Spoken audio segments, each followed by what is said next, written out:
Instagram. Now we're going to send it over to Erin, who is talking about the Museum Broken Arrow. That's right. An exhibition all the way from the Smithsonian Institution has come to Broken Arrow. It opened just last Friday. It is called The Way We Worked. And this morning, Lori Lewis, Executive Director of Museum Broken Arrow, is here with us. Good morning, Lori. How are you? Good morning. How are you? Great. So tell us what this exhibit's all about. This exhibit coming from the Smithsonian is all about the way we worked. So it's going to look at American labor here in the United States for the last 150 years. And that must be really exciting that it's from the Smithsonian. Oh my goodness, it is. We never really thought we'd ever get an exhibit from the Smithsonian, so when we received the news, we were truly excited. And tell us a little bit, kind of elaborate on what we can learn from this exhibit. Well, this exhibit is very interactive. Things you will look at is the history of child labor, how technology has changed the way we work. Just think about the breakfast you had this morning and the number of people it took to put that breakfast on your table. At any point in America, we work 24 hours a day. So when you're going to sleep at night, there's a whole group of people working, and how important that is to not only our society, but our future. It was a lot easier to leave work at home back in the, or leave work at work back in the day. I mean, I'm checking emails, Yes. you know, staying on top of things all the time now because we have that ability. You're so right. Just think about, used to when you'd leave work at 5 o'clock, you really weren't in communication with any of the workers till you returned the next day. Now you have text, email, social media, all of that to keep up on. And what do you mean by it's interactive? Well, there's 3 video screens, and also the most exciting part is it stops along the exhibit.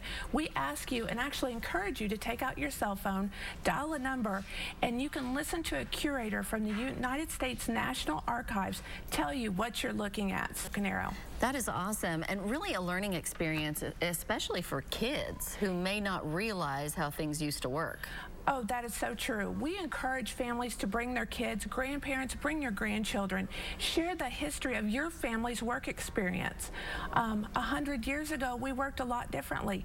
Tell them about your family and how life has changed. Yesterday, I was at McDonald's and there was a newspaper machine outside of it. My son said, "What is that?" I thought, how do you not know that a newspaper is in there? But we just don't see them as often as we used to. You're so right. At the museum, we show actual artifacts as cameras. And today, children come in and they think cameras are on their phones. So we've actually had children ask us, when did the world have color? Why is everything in black and white? So we realize at the museum it's very important for us to tell the history and help children explain and put those things together. What else is going on at the museum? We have so much going on this summer. We're going to have a storytelling series where local historians are going to tell the stories of Broken Arrow. And in August, we're going to have an exhibit entitled Picks on 66. So looking at the history of Route 66. I love it. Thank you so much, Lori. Thank you. A great opportunity for the whole family. It is called The Way We Worked. Open now through July 7th, 10 to 4 every day. Museum Broken Arrow, 400 South Main Street. For more information, 918-258-2616. BrokenArrowMuseum.org. They're on Facebook, Twitter, Pinterest, and Instagram. Tulsa Startup Series has launched so many new businesses in our city. Today, we're going to find out about another one, more on the Press Cafe Yoga, right after the break.